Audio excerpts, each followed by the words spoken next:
ہے۔ اگر کوئی میری نیت پر شک کر رہا ہے تو میں ان کو بتانا چاہ رہا ہوں کہ میں نے وہ برے دن دیکھے ہیں، وہ نظارے ہم کو آج بھی یاد ہیں۔ اگر میں بولنا شروع کروں تو فجر ہو جائے گی۔ بہت سے لوگوں کو ہم جانتے ہیں، وہ ایک دردناک دور تھا، وہ ایک بے بسی کا عالم تھا کہ جب کوئی کسی کے ہاتھ پکڑنے کو تیار نہیں تھا۔ میں نے اپنی بہنوں سے ان کی دردناک داستانیں سنی، مجھے یاد ہے۔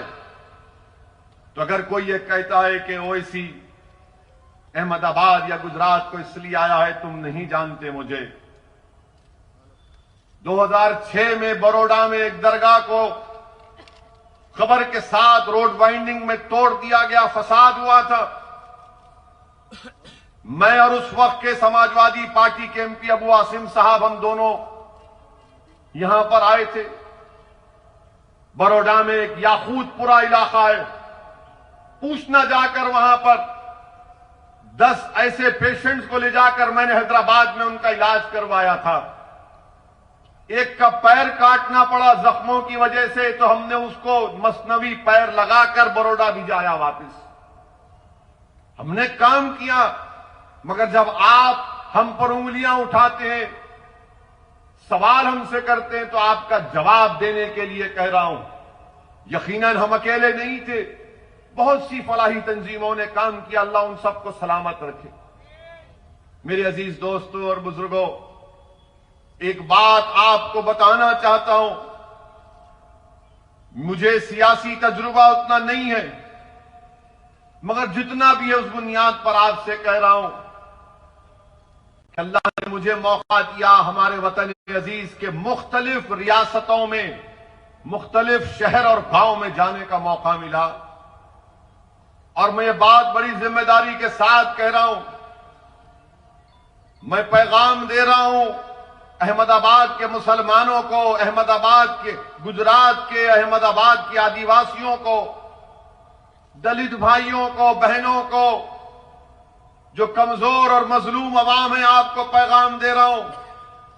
یاد رکھو، جب تک آپ کے پاس آپ کی ایک سیاسی طاقت نہیں ہوگی جو کانگریس اور بی جے پی سے آزاد، جن کی زبانوں پر نہ نریندر مودی کا خوف، نہ کانگریس کا خوف، وہی سیاسی قیادت، وہی سیاسی نمائندے آپ کے مسائل کو حل کر سکتے ہیں۔ یہ ہمارے بھارت کی جمہوریت کی تلخ حقیقت ہے۔ اگر آپ یہ سمجھیں گے کہ کیسے جیتو گے، کیا حاصل کرو گے تم اسد الدین اویسی، میں آپ کو بتانے آیا ہوں، تم ایک بار ایک تو ہو جاؤ، تم ایک سیسا پلا ہوئی دیوار بن جاؤ، تم تمام ایک دوسرے کے بھائی اور بہن بن جاؤ، چاہے تم مسلمان ہو، آدیواسی ہو، دلت ہو یا غریب ہو، کمزور ہو، تم ایک دوسرے کے غم کو سمجھنا سیکھ لو، تم دوسرے کا غم اپنا غم سمجھو۔ کسی کے سینے میں تکلیف ہوتی تو ضروری ہے کہ تمہارا دل بھی اس کی تکلیف کو محسوس کرے۔ یاد رکھو، جب تم یہ کیفیت پیدا کر دو گے تو دنیا کی بڑی بڑی طاقتیں تمہارے سامنے آ کر اپنا سر جھکائیں گی اور تم سے پوچھیں گی، بتاؤ تم کو کیا تکلیف ہے، ہم تمہارا کام کرنے کو تیار ہیں۔ یہ کام آپ اسی وقت کریں گے جب اس آنے والے بلدیہ کے چناؤ میں 21 مجلس کے جو امیدوار ہیں، آپ اپنا ایک ایک ووٹ دے کر پتنگ کے نشان پر بٹن یا اسٹیمپ مار کر ان کو کامیاب کریں گے۔ یہ سیاسی سفر کا آغاز ہے۔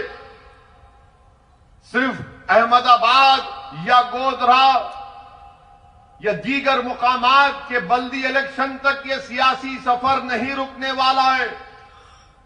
اگر آپ نے تھوڑی سی حرکت کی، اتحاد کا مظاہرہ کیا اور بے خوف ہو کر پورے اطمینان اور اعتماد کے ساتھ مجلس کا ساتھ کیا، تو یقیناً وہ دن دور نہیں ہے جب ہم اسمبلی کے انتخابات میں حصہ لیں گے، اسمبلی کے الیکشن میں مجلس کے نمائندے کامیاب ہوں گے، بی ٹی پی کے امیدوار کامیاب ہوں گے، اور متحدہ اور مشترکہ طاقت کا مظاہرہ گجرات کے اسمبلی میں کیا جائے گا۔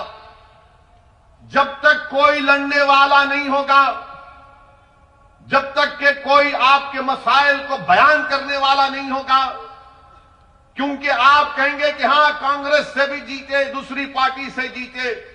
میرے بھائی، اگر یہ اچھے ہوتے تو اسد الدین اویسی حیدرآباد سے یہاں پر نہیں آتا۔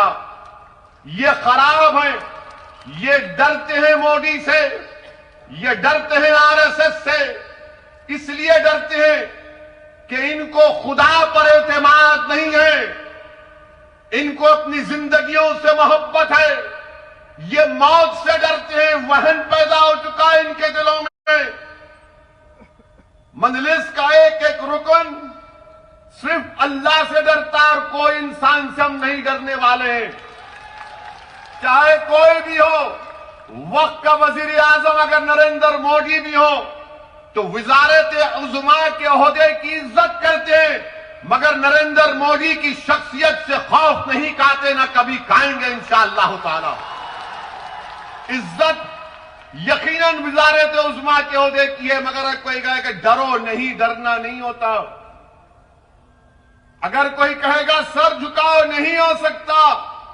جھکانا اس کے آگے ہے جو زمین و آسمان کا خالق ہے۔